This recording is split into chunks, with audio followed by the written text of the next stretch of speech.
Okay, welcome back to the second video in this little series of the rundown to Telford. So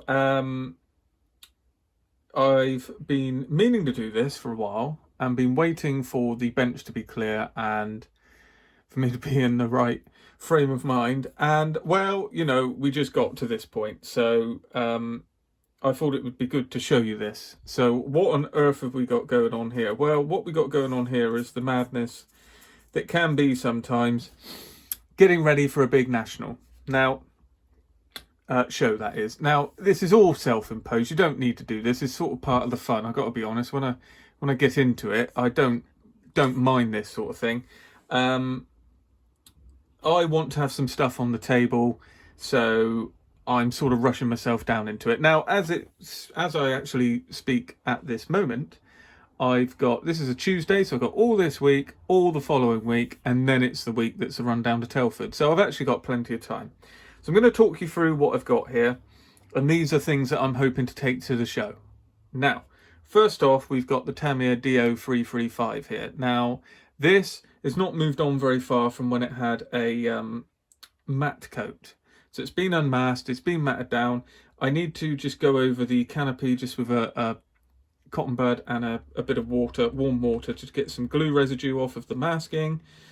Apart from that, it's pretty much there. I've got to put on the front landing gear bay doors, a few things like that, but for the most part it's pretty much there. I've just got to do some weathering, and again, it's not going to be weathered that much, so really I want to wait until I'm at a weathering stage for a few of the projects I've got before I sort of get it all out, because if I get it all out just for this one, I have to put it all away, get it all out again. So that's where we are.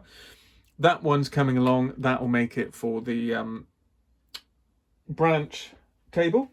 Now, all was going well, and I decided that I would make the Edward FW 190 D9 JV 44, as you can see here, and there, and then do it as a sort of little bit of a diorama. So on a base, I've got one of the tyres here that I've flattened down to make it look like it's a flat tyre. Hopefully it's convincing, as you can see. Just held it over a candle and just sort of pushed it on a flat surface, and hoping that it didn't deform the actual hub, which I think has worked quite well. If we take an actual wheel, I think it will be quite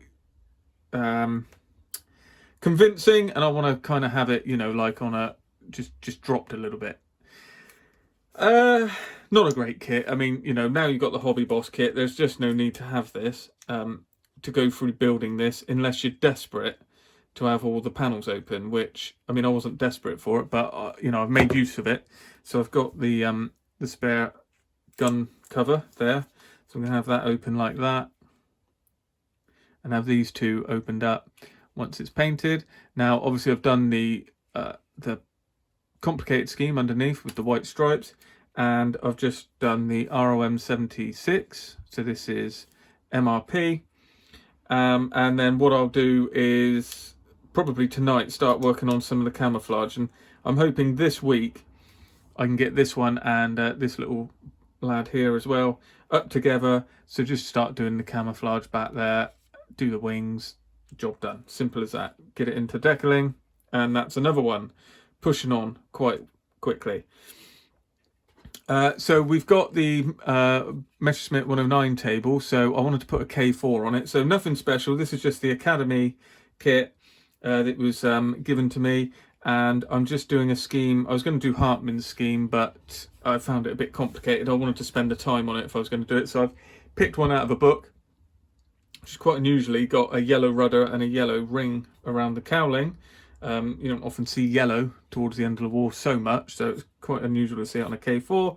And I can, be a bit fast and loose with the camouflage scheme. Oh, if we don't drop it, the camouflage scheme, to be honest. And it's not that much of a problem. I think it's meant to have aluminium panels underneath here, but I'm not going to worry too much about it. So that one's coming along. It's pretty much built. I've put any Edward bits on it that I can. So the exhausts are Edward, the rudder's Edward. In the cockpit, I've done Edward bits as well. I've got the drop tank from a leftover G6 kit, so the kind of later style drop tank. and a few other bits and pieces. So I'll make use of that. So that's coming on. Got the gear doors done and things like that, and the gear legs already painted up, and that's getting there. Now, what I tend to do when I've got a lot of things on the go like this, if I'm painting ROM02, for instance, I've got 1, 2, 3, 4 sets of gear legs, gear doors where the interior is going to be there, tail doors, etc. Tail wheels, sorry. Then I paint all of the O2 in one go, and that's what I've done here.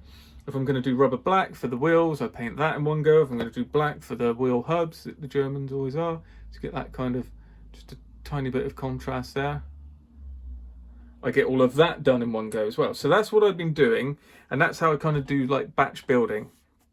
This is a technique I used to do when I did a bit of commission builds. It was more building for me, and then I film it and then put it up on eBay. But I did have a few builds that people requested and paid for as well. Doesn't really suit my style, but I did do it for a period. That's how I did this as well. So, what other bright idea did I have? Well, I thought in 3 weeks I'd be able to get the Eduard Messerschmitt 109 E3 in 1/32 scale up together from the Balkan Boxing, and do another E3. I say neither of these are E3s, but this was an E3 over trees, and they're both E7s. So if you want to know about 109s, the easy way about an E7 is it looks like an E3. It can do, sorry, with this canopy. So that usually you get E3s with this rounded canopy. The thing you got to look for, these aren't glued on, but they're sort of stuck, is generally they have the drop tank. If it's got a drop tank, that means it's got the new fuel line, which means it should have the yellow fuel pipe, which you see in like Fs and stuff. So you can see in there. If I get a bit of light on it, you see that? So I've done that with just a bit of lead wire. So that is really what denotes an E7. It can have the rounded canopy. It's always got the gun, so it's only from an E3. Sometimes E3s were upgraded to E7. Sometimes they were built stock and they still had this. This being a Romanian means that it's an export version. Therefore, it's got this canopy on it for whatever reason, but it's exported as an E7. So this is a Stalingrad one. This is going to be done as a Romanian. Got the yellow underneath. Romanian rudder. I do have to paint the green back over that. I've got that blue a bit wrong there. And this was a nice build. This was easy to do, easy to paint. I've glossed it up lovely. This is GX100. Fantastic stuff. Absolutely super shiny. So on this one, I primed it with Mr. Surfacer 1200, which I don't always do, but I did this time because there was a lot of seam work I needed to check. Then we went on with white and MRP yellow 04 for all the yellow bits. Then we used ROM 65 from not MRP for that one. It was Mr. Colour. Painted that, masked it off, then used Mr. Colour 71 on top as a base, and then went over it with MRP 71. No, I didn't. This is straight up. Sorry, I went over it with this one. So you can see there's a slight tonal variation. Well, you probably can't really. So this is straight up Mr. Colour all on this, apart from the yellow. This one is the same process, primer, then Mr. Colour 65, but then I used, this is just MRP modelling of 02 and 71. And then on here, I used 71 all over to block it in, and then used the MRP 02 just to go over it to give that kind of nice like mottle that you got there. It's really just to break it up, you know, show a bit of interest. And I also mottled in and around here as well, which you should see when it mats down, but you won't see it when it's shiny. I masked this off as a demarcation line, and then wanted to take it off and then just go in tight like that with the freehand brush just to break it up, because sometimes it can be a bit too tight. So I did all of this freehand, just using the Mr. Oh, it's Mr. this, Mr. that, Mr. Happy, Mr. Sad. The Procon Boy 0.2 airbrush, which is a sort of Guns Mr. Hobby release thing, but it's basically an Iwata airbrush. It's very nice. You can get in real tight, as you can see. And the way to do that, if you're ever doing this, I put the O2 down, which is the lighter colour, and got a bit of overspray. So I'd already done the green, did the O2, and if you cut back into a lighter colour with a darker colour, you tend not to get very much overspray. If you use the lighter colour over, it shows up a bit more. So it's just a little trick there. If you're having trouble, then just go back over with the dark colour. I'm reasonably happy with that. I was just drawing it like lines. It was no problem. Now, I should have filmed this. I am sort of filming these a bit half-heartedly. I've got to be honest. I'm sort of doing 2 build videos for these two, but you know, there are chunks of it that I'm missing. But I can certainly make a video out of it. We'll probably make it all about the weathering. So these are now at the stage of just getting the decals on, and I'm pretty happy with that because my goal really was to get these basically deckled and matted down for the show, because they can go at the back of the table, and then I can bring them back and weather them afterwards. Now I might actually get a bit of weathering on them, but I'm not sure. As you can see with those slats, it really gives you everything you want now. And it's got a red spinner.